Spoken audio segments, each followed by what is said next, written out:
The Pokémon series, since its very beginning, has always contained field moves, which are moves that have the bonus effect of being able to be used in some fashion in the overworld. The most notable case of these are the HMs. HMs, short for Hidden Machines, are moves that are used to explore the overworld. With each move being unable to be used until a specific gym badge is acquired, they also range in their usefulness, both in battle and in the overworld.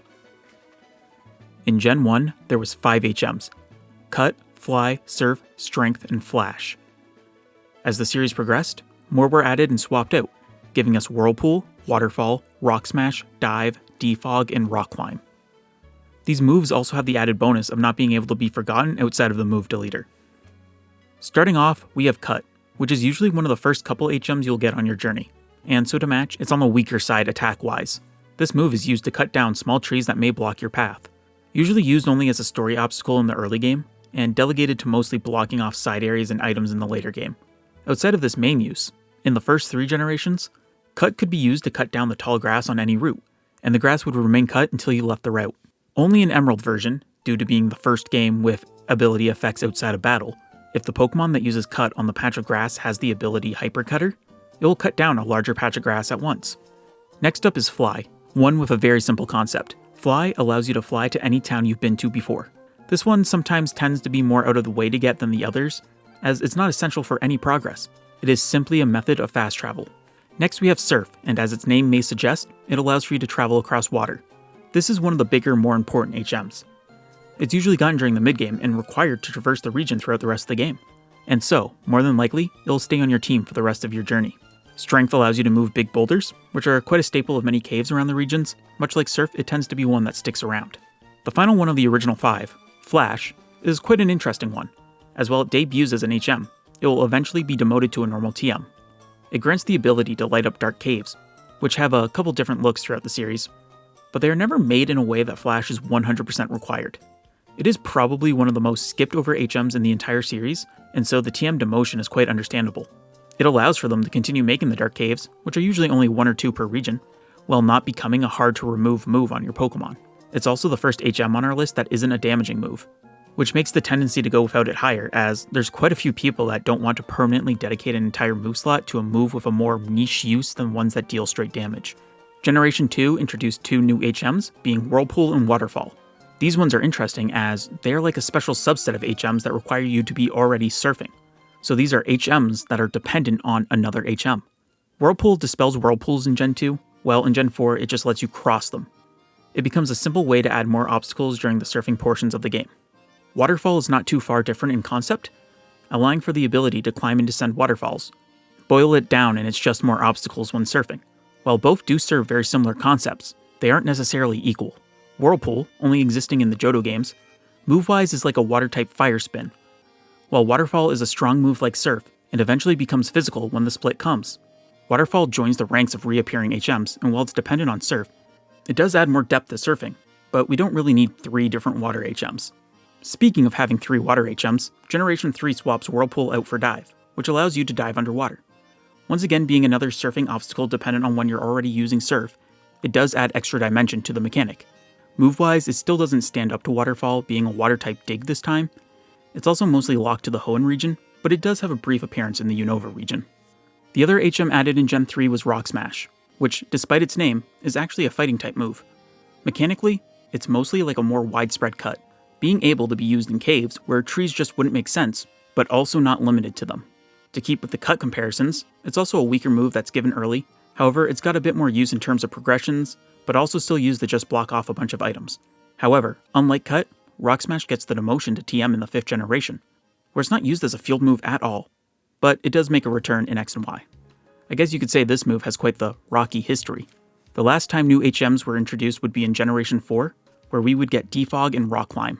Defog is basically just like Flash. It's used to clear fog from an area, and it's also not an attacking move. Also, in Gen 4, the foggy routes aren't too hard to navigate without it, so it's probably the second most skipped over HM in the series. The final HM is Rock Climb, and much like Rock Smash, is not a rock-type move. It is just normal. This move allows you to scale certain rocky cliffs, making it kind of like a land-based waterfall. While this one did make its way into Heart Gold and Soul Silver, Rock Climb and Defog as HMs, and field moves, both get left behind in Gen 4. The HMs in Gen 5 and Gen 6 are all comprised of a mix of these 11 moves. And once we reach Gen 7, HMs are given the boot. In Alola, instead of HMs, there's ride Pokemon which help you traverse the world in these games. And for the most part, they replace the use of HMs. Tauros is like a bike mixed with Rock Smash. Stoutland is the dowsing machine, Lapras is Surf, Charizard is Fly, Mudsdale is closest to Rock Climb, Sharpedo is like Surf Rock Smash, and Machamp is Strength. A much wanted feature by a lot of people due to not wanting to waste move slots on these field moves. But it still keeps up with a similar type of roadblocks that we're used to, and being able to story gate them. The one downside is that alongside the loss of HMs, we lose field moves as a whole, so no moves whatsoever can be used outside of battle. As the series moves on, each game has their own answer to HMs. Let's Go gives the HM abilities to your partner Pikachu or Eevee. Sword and Shield has the Rotom bike and has turned Fly into just a fast travel you can access whenever from just using the town map. In Brilliant Diamond and Shining Pearl, being faithful remakes, you'd assume HMs would return, but instead, all the HMs are just TMs, and getting them unlocks them on the HM app on the Pokétch, where a wild Pokemon will show up to help you use whatever move you need. Legends Arceus gives you a rideable Pokemon that are kinda similar to the ride Pokemon in Alola, and finally Scarlet and Violet combines them all into either Koraidon or Miraidon. What started as a bunch of moves that you'd distribute among your entire team is now condensed into a singular ride Pokemon. While it's definitely far more convenient this way, it does feel slightly less important, taking away some of the player's choice on how they choose to interact with the world. If only the HMs went through the condensing, it'd be not that bad, but we lost field moves as a whole. Speaking of, we have only talked about the HMs, but there's a whole other list of non-HM field moves. Dig, Teleport, Soft Boiled, Headbutt, Sweet Scent, Milk Drink, Secret Power, and Chatter. These moves have a wide range of usefulness, from being a good thing to keep around, all the way to super niche uses. Dig, probably the most notable example of a non-HM field move, is a very handy one to have. It works just like an escape rope. If you're deep in a cave and need to go heal, you can just dig your way out. On a similar note, there's Teleport, which transports you to the last Pokemon Center you used. It doesn't work inside of caves, but you can combine it with Dig, and you can find yourself to safety in nearly any situation. Next up is Soft Boiled, the signature move of the Chansey line, and Milk Drink, the move exclusive to Milk Tank and the Skiddo line. Both of these moves have the exact same effect, which is that it takes 20% of the Pokemon's current HP and gives it to another Pokemon in your party to heal it. Up next is Sweet Scent, which can be used to immediately summon a Pokemon when standing on a tile that can spawn wild encounters, much like using the Honey item. In games with Horde encounters, Sweet Scent will always bring upon a Horde. Next we have Headbutt, which allows the Pokemon to headbutt trees to hopefully knock out any Pokemon that may be hiding in them. This one, unfortunately, has been locked to the Johto region. Generation 3 brings us Secret Power, which can be used to open up a secret base. This is a weird one, needing a field move to be able to start the whole side feature of secret bases, but on the other side, it is nice that you only need to keep one Pokemon with the move if you ever want to change your location, unlike the need to buy new drills in the Sinnoh Underground. And now we reach what is our final field move, Chatter. Chatter is the signature move of Chatot, and it could be used to record a quick soundbite that would then get used by Chatot. This functionality was removed after Gen 5. Most likely due to the reason it was not allowed in online battles, due to the possibility of it being used to make Chatot say inappropriate things.